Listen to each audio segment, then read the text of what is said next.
After nearly 3 decades covering the Buffalo Bills, this guy knows what he's talking about. Welcome to Sal Speak, the place to be for hard-hitting analysis from Sal Maiorana of the Democrat and Chronicle. Hello, everybody, and welcome to DemocratandChronicle.com, our Facebook Live Sal Speak podcast / live video TV show that we think is so cool, right, Leo? Reality TV. Yes, I'm with Leo Roth, as always. On a Thursday afternoon, we're looking forward to the Bills-Bengals game on Sunday at New Era Field. Bills coming off their bye week, 3-2, and right in the mix. Leo does a schedule story every week. The Bills are right there. The old stupid, if the season were to end today, they'd be in the playoffs. But that's true. I mean, they are the 5th seed because the AFC, Leo, is just so jumbled. And there's just so many teams that we thought would be better than they actually are. And in reality, there's a bunch of middling teams that are going to fight right to the last week, probably. Yeah. I mean, it's early, like you mentioned, Sal, and that these teams have a chance to turn things around, get healthy themselves. But I think when we looked at the schedule when it opened up, and we're going, wow, this is tough. Yeah. But already the Bills have beaten Denver and Atlanta, and now they have it. And then I looked at the schedule and I go, wow, gee, Tampa Bay and Oakland, those are going to be tough games. Those are going to be losses. No, it looks like they're both home, and the Buccaneers and the Raiders are coming in, albeit they have issues. Both sides of the ball on both teams, major injuries. Both quarterbacks are hobbled right now. So now you're looking at going, wow, some of the toughest teams on their schedule are now teams that Buffalo is going to beat. Mm-hmm. That's all to the good as far as this team getting the 10 victories that they need to make the playoffs. I was looking at the schedule, and you just mentioned Tampa Bay this week, Oakland next week. And then I'm looking at this thing, Leo, and you always want to go week to week. But these next 5 weeks are going to be critical to the Bills season. And it seems like every year in the middle of the season, there's a critical point where they have to get through if they're going to be a contender in December. And I look at this, Leo, Tampa Bay and Oakland at home they're both winnable games, I think. They go to the Jets on a Thursday night, and we all thought that was an automatic win. The Jets are playing better, but still a very winnable game. Then you've got New Orleans at home, and you go to the Chargers, who were kind of a ditzy team. So there's 5 games, Leo. Mm-hmm. Let's just pretend. Because then Kansas City's after that. Right, I'm going to get to that. Let's just pretend they go 4-1 in those games. Yeah. Now you're looking at a 7-3 team with a gauntlet at the end. At Kansas City, you got 2 against Miami, which division team, it's tough, and 2 against the Patriots. Yeah. So these next 5 games are going to set their season up, as far as I'm concerned. Yeah, if they were to get to 7 wins at that point, Sal, going into that, like you mentioned, the end of the season, and you were, like you said, 4 games then are against AFC East opponents. It would be it's going to create a lot of euphoria. There's no question about it. Wow, 7 wins. Can't we get 3 more here? Yeah. And I'm putting 10 as the benchmark they got to reach as a wild card. Coming out of the East, which is always the toughest. So it would be a great situation to be in and a great accomplishment and this drought. And then if not, it's going to be one of those just major disappointments again that they weren't able to pull this together. Now, these other teams that we say, oh, they got teams. There's a lot of weeks left. Like I mentioned earlier, these teams are going to maybe get their act together and be as good as they were. Like we always say, it's when you play them, not who you're playing, but when you're playing them. Exactly. And then let's face it, Kansas City and New England, there's three games there that are. Well, some people will argue and say the Bills could beat the Patriots this year, at least in Buffalo. But and the Patriots, the big story there, of course, is that number 1 offense, number 32 defense. Yeah. But the defense the last 2 weeks is showing signs that they're getting their act together, and they're going to figure it out. They're going to figure it out. You can't figure Belichick's going to be. He's going to have the worst defense in the league when it's all said and done. There's just no way. That's what I've always been saying too about this division. The people think the Bills can win the division. No, the Patriots are going to figure out enough to win the AFC East. The question will be, can the Bills get that wild card berth? The Patriots. It's too bad they don't get them early in the year, because now would have been the time to play the Patriots. They're going to get them at the end of the year when they've probably got their act together, and that's going to be tough for the Bills. But I interrupted you. Go ahead. No, that's absolutely right. I mean, I think what I was going to get to. Yeah, if they had gotten New England when this, because the Bills offensively, I mean, that's their story too. They're really sound on defense and not so good on offense so far, and a lot of things they got to iron out there. And now the injury bug hit them really hard. We can switch to the Bills now. Jordan Matthews is. Well, we can talk about. They haven't played since the Cincinnati game on October 8th, I guess. So they had their bye week. Not a whole lot has changed in regards to the roster. Jordan Matthews has practiced the last couple days. I saw he was catching some balls. Now, again, those aren't bullets that are being thrown at him, and he's got the thumb injury. There's going to be a pain management thing, but it looks like, Leo, he'll have a chance to get out there. How much he'll be used, I don't know, but it's a good sign. Now, Charles Clay, we know, is not going to be available. So they might get Jordan Matthews back this week. On the defensive side, Ramon Humber is still out, but I'm not sure they're going to miss Ramon Humber all that much. Matt Milano filled in against the Bengals. So really, injury-wise, there's not a whole lot that's different from when they last played. The big issue, Leo, to me, is the offensive line. What are you going to do with the offensive line? Cordy Glenn has been back. He's practicing fully, which is a good sign. What do you do? Is he going to go right back to left tackle? Do you sit down Deion Dawkins? Do you put Dawkins at right tackle and sit Mills? What's going to happen at guard with John Miller and Ducasse? That's the most, outside of the wide receivers being awful, the offensive line is the most fascinating part of this team. There's so many moving parts right now. Moving parts. The two stable pieces have been center and left guards with Woods and Incognito. And Richie's had his penalty problems. So you're right. That the strength of the team the last 2 years has been the line and #1 in rushing. Now they're dropped off dramatically, and Shady McCoy's gone from over 5 yards of carry to 3.2 or something. 3.2 would be a career low. A whole 2 yards. He's averaging a whole 2 yards less per carry.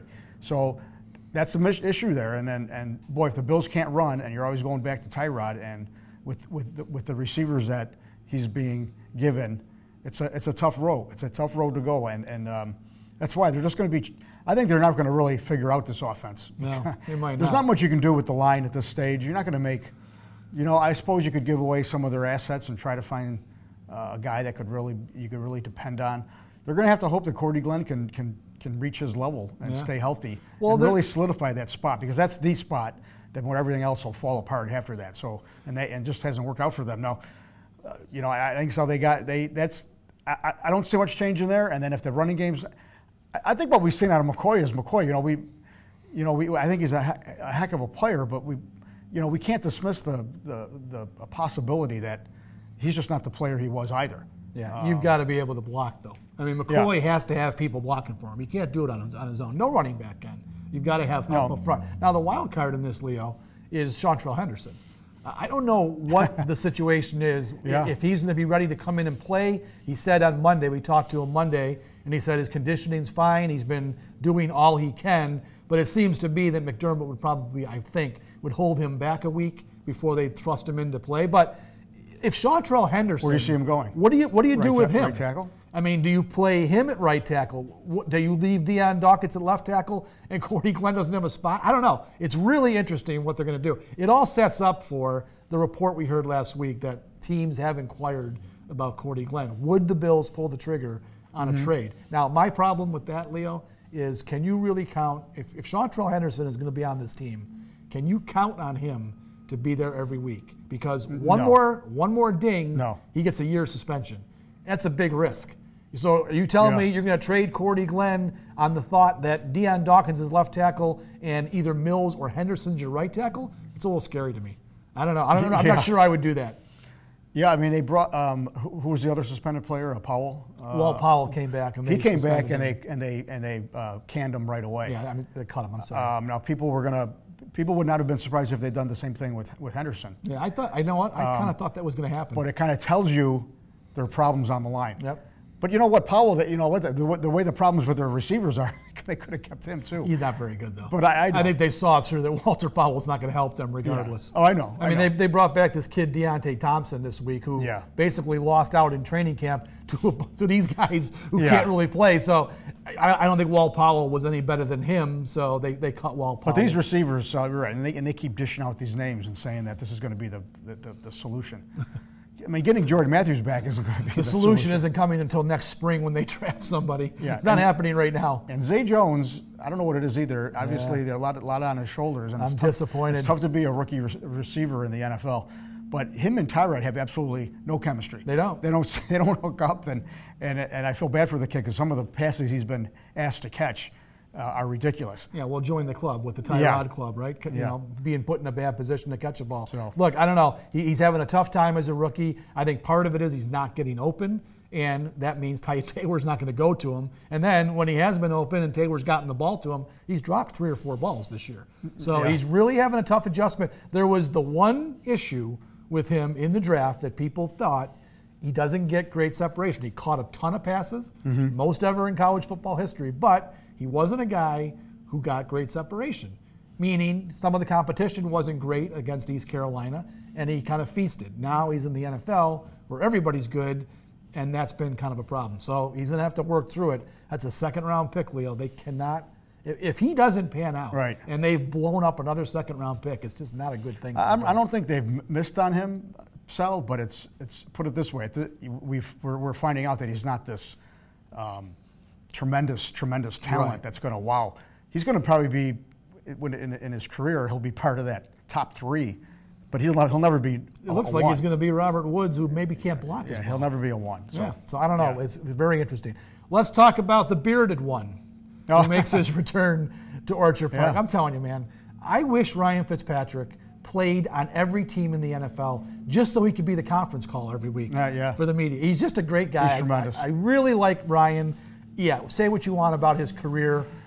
It's been wildly up and down, inconsistent. He has great days. He has absolutely god-awful days that you and I could probably pay better. But he is a good dude. He's a fun guy. And you know what, Leo? I did a story on him today. You look at his career. He has put together, again, he's not a winner. He hasn't played for playoff teams, but individually, he's put together a pretty nice career for himself. Absolutely. I don't know if you saw my story, but he's one of only 4 quarterbacks in history who's thrown a touchdown pass for 7 different teams. I mean, that speaks to the vagabond nature, and he can't stay on one team. But it's also pretty impressive that he's found a way to play for 7 different teams and be a contributor. I just think he's a great story and a really good guy. Well, I think the Bills had him at a time when they could have easily made the playoffs had Chan Gailey knew anything about defense and building something there. He played on 2 of the worst defenses in Bills history, allowed the most points. The three years were among the worst, the teams. But the guy threw 80 touchdown passes for the Bills. 64 picks, though. Yeah, I know. The flip side is the picks. I don't mind that, but that kind of shows you, Tyrod Taylor will never throw that many picks. Tyrod Taylor can't, and he'll never top 300 yards passing either. But Fitz is a player. Hey, we all know that he had the Jets on the cusp of the playoffs as well and came in here and lost. Until he was Fitz. Until it was Fitz. And threw 3 picks. It was a Fitz day. But, and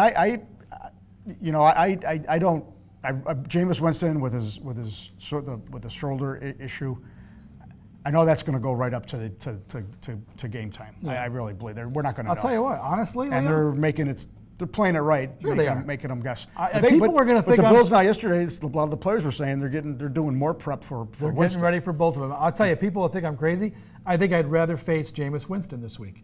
Jameis Winston is going to be dinged. He's got a shoulder injury to his throwing shoulder. He's not going to be 100%. I think I'd rather take my chances with him. He's a young guy playing on the road. I mean, he's becoming a decent player, I know. But I don't know. Ryan Fitzpatrick knows how to handle himself, especially in Buffalo.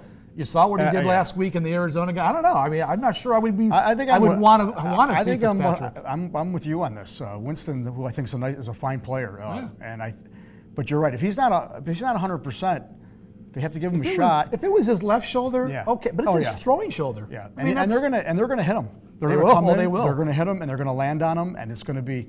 So why would you even risk the rest of their year? It's still early enough where they could sit this guy for a week. I think they've got 2 division games coming up after the Bills. So I'm not sure why you playing them against the Bills. This is an out-of-conference game. It really doesn't make any sense for. I mean, I know they want to. They need to win and get back on track. They're 2-3. They need to win. You don't want to just throw a game away, but I would think it'd be very risky to play him if he's not 100% fully. I'll go, and I'm going to say, Fitz could have a Fitz day, and that could mean 3 touchdowns and 3 picks, or he could throw 4 touchdown passes on you. Yeah, I recall. And he's got receivers. I recall a game last year in Buffalo where Fitz played pretty well. So be careful what you ask for. Let me just answer a couple questions real quick. Nothing too much here, but Jason Spencer says Bills by 6. I've got them 24-17, so we're pretty close on there. And then on the other side, Rodney Harmon says Buffalo is going to get beat badly. All right, well, I don't know about I don't know that. about that, I'm not but- sure about badly. They might lose. I don't think the Bucs are going to come in here and blow them out. All right, Justin Hausner wants to know how long for Clay. Well, he had knee scope surgery, so you're probably talking minimum of, I would guess, 4 weeks for a scope. They had a bye week in there, which is nice. Yeah, a scope is 4 to 6. Yeah. So if you ever had one, it's like that window. Yeah. And then you have to do that gets you up and going.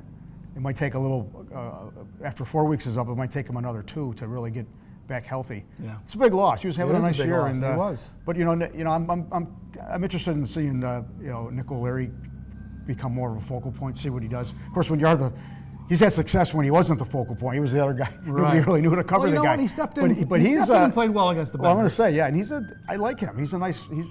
He's really come along in the 3 years, and with better, the routes are better, understands it. Not probably still has a ways to go in the blocking area, but yeah. He's if you remember, that was a guy. His first 2 years, he was on the cusp of being cut. Oh, both years. Well, especially the first year, even late in the year. Then the second season, we thought in training camp he might go. He made the team, and then he finally started to make some progress. He was the second tight end, and now this year he's a different. I think he's a better player this year. He had a great training camp. I mean, at camp I remember he was just catching everything. Yeah. So, so obviously there's something there with him and Taylor. He's got to be a factor. There's no question. I'm interested to see what Logan Thomas can do. Again, there's a guy he's converting. I know you're a fan of him. I just well, I don't know. He's converting from quarterback to tight end. I wrote the story in the training camp about it, and his physical attributes are just impressive. And you look at him and you think, Antonio Gates, or even not quite Rob Gronkowski, but he's tall. He's 250 pounds. Maybe someone in the red can zone run. They can to play here and there in the red zone. I mean, I think we saw it in the Bengals game. He made a mistake. He would have had a touchdown if he had run the right route down in the red zone. It was right there. Mm-hmm. He blew it. Cost him a touchdown probably. So those are the things. He's got to get it in the playbook. He's got to be on the same page with Tyrod. But he intrigues me. His skill set and his body, the way he's built, intrigues me the way tight end is played today. So maybe with, in the Bengals game, he got thrown in there. Now they've had 2 weeks to get him involved. He's going to be the second tight end. Maybe this is a kid who can help the passing game. I like the basketball players that have become great tight ends. Yeah, they've been I don't know about quarterbacks switching to anything. Oh, I know. Well, he was an unusual quarterback, though. I mean, 6'5", 250. I know. That's a little bit unusual for a quarterback. Yeah. So we'll see. That's going to be something to watch this week. I'll answer Jason Spencer. He says give Peterman a shot. Taylor can't throw the ball past 15 yards and be on target. Well, I can't disagree too much with the Taylor assessment usually, but they're not going to Nate Peterman right now.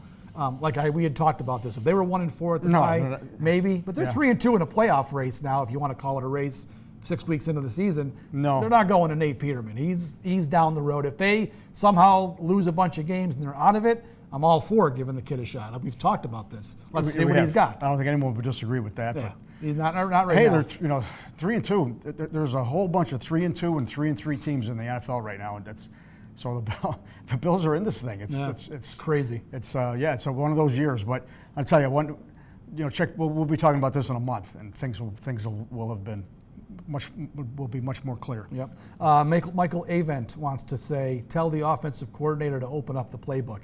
Well, I'm not quite sure how much more they can open it up. They're limited in what they can do. They can run the ball. They've got a bunch of different running plays that they've tried that really haven't worked because the opposing defenses are ganging up to stop McCoy because there's no threat in the passing game. Mm-hmm. Open up the playbook. What are you going to do? With the receivers they have, how much can you really open up the playbook, Leo? I mean, there's not a whole lot more that Dennison can really do. If these guys can't get open, it doesn't matter what play you're calling. And if Taylor can't get the ball to him, what's the coordinator supposed to do? How many plays do you think are in a playbook? I don't know. 100? Are there hundreds? Hundreds probably, or variations of them. Yeah, it's I don't know. How many more plays can you call and run? And you got to have people execute. There's the only plays. so many plays you can run. Yeah. And there's only and it all comes down. Yeah, to like you we've said. heard offensive linemen say we've got like 5 or 6 runs. Open up the playbook. There's like 5 or 6 runs. When they go into a game, they'll script only. They'll only script a dozen maybe. They don't go in with 60 plays or 100 plays and let's do this and that. I mean, back in the Kelly years with the K-gun, it was absurdly simple. It was absurd. It really was. They had Thurman Thomas 5 plays. runs were simple. Yeah, they just blocked him great. And he was a great runner. They just had great talent. So, open up the playbook, and I get where he's coming from. But that whole expression has nothing to do with success. It's just, it's not, it's not the play you call. It's the executing the play that is called. We'll close on this. What are your impressions so far of Sean McDermott and how he has handled his first 5 games as an NFL head coach? I'll get your thoughts first. What do you? I mean, I know we're both a little bit tough on head coaches. We've seen so many guys cycle through here and promise things and nothing gets done. But I want to hear what you think so far of Sean. Well, of the what's the total that's been here in the 17 years? I forget. I think it's 7 or 8. 2 interim guys. 7 or 8 some interim guys. I'm going to tell you what. Sean is number one. Everything that we heard about him is true. Totally prepared. Totally focused on what he believes in, always talking about the process. Somebody that's not going to get too high and too low, and his players feed off of that. Just a sound coach in every way. I think deep down when he talks about love on a football team and being a tight football team and being there for each other. I don't think it's just a bunch of coach speak that he's spewing out. I think he believes in really building a culture there that can be sustainable. And he talks a lot about it, sustaining something. We can maybe get there, but we got to also sustain it. Building and sustaining. Yeah, so I think most encouraging too is that him and the general manager, Brandon Beane, are lockstep for the first time in a decade. We're all in the 17. Maybe it's incredible. More. I guess you could say that technically Greg Williams and Tom Donahoe maybe Donahoe's because they came in together. Donahoe's picks were. Yeah. I suppose when it was Buddy Nixon and Gailey was his pick. So there's been some coordinators and GMs that were together, but obviously over in the Whaley and the Rex regimes and leading into all that, now we got something that I think fans can feel comfortable about. 2 really young, good football men. Yeah, I think once Malarkey quit at the end of 2005, that's when it all got screwed up. That's when he started getting all this overlap between coaches, GMs, coordinators. It all got mixed up. But now they've wiped all of it away. They've started anew with this regime, this group, blew out the whole scouting staff, which we talked about. These guys are all on the same page at the start. And that's what I like the best. And you talked about McDermott. He is building a culture here, a family. I do like that. He does speak a lot of coach speak, Leo. I'll disagree with you. It's not coach speak when he talks about family and love and culture. But man, the other in his stuff, news conferences? Oh boy, there's a lot of coach speak in there. But I don't mind that. He's got a plan. He seems to have a purpose.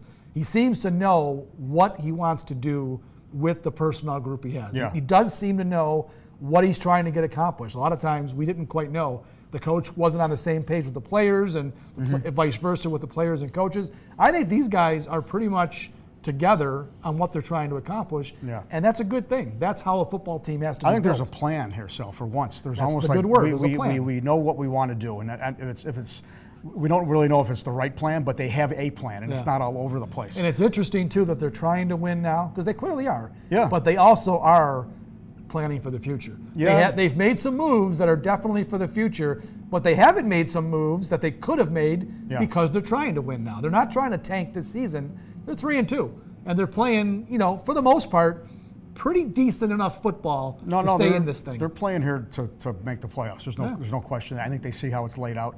They know that this fan base, they know that it would be spectacular if they could make the playoffs and still have all those assets for the future. What a setup. That's exactly what they're hoping for. Now, of course, if it's Tyrod Taylor that leads them to the playoffs, they're going to have a big decision there. They will. They will. But if they have to go with, I'm just spitballing in the future, if say they did make it with Taylor, they could certainly, it's not going to prevent them from drafting a young top quarterback. They're going to draft a guy next year for sure. Absolutely. So, look, I'm rooting for Tyrod Taylor. I hope Tyrod Taylor finally gets it figured out, and he does take him to the playoffs, because you could do a whole lot worse, as far as I'm concerned, than Tyrod Taylor in this league. So if he does improve and becomes a guy who can take a team to the playoffs, I'm not going to argue with that. They could still draft a guy next year, but if Taylor is going to be a decent player you can use and play with, then you don't have to rush your guy into the league next year. You do what Kansas City's doing. Yeah, Alex Smith is holding it down. Oh, yeah. Mahomes will be their guy for years to come, they think. That's the ideal situation. That's the ideal, and that could materialize next year for Buffalo. Do I think that's going to happen? Probably not. I still don't believe in Tyrod. So much I'm rooting for him. I hope he figures it out. I just don't think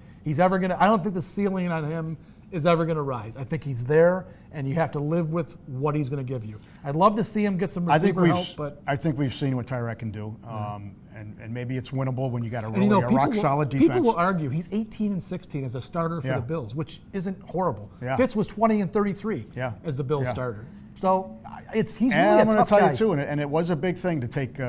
It was a big thing to take Sammy Watkins away from him. It was. It was. Although you look at what he's doing in LA, Leo. Yeah, I know. But you took away. We talk about the deep ball and a true guy, a true burner. He might turn it around. Can't be healthy and all that. I get all that. Say when he was healthy and playing, and those guys could hook up on that long ball, that helped the running game. Well, I'm sure it did. There's nobody. I don't even care who they bring in here. There's no one that's doing that. He just seems to me. I'm not trying to say they should have kept Watkins. I'm not saying that, but. Had Watkins been on this roster still, and they were going to play this out with him, believe me, when you send him down the field 5 times, guys are going that way. I know. 3 guys are going that way. But what I'm trying to say you can run the ball better. I'm trying to say he just seems to me to be a tease.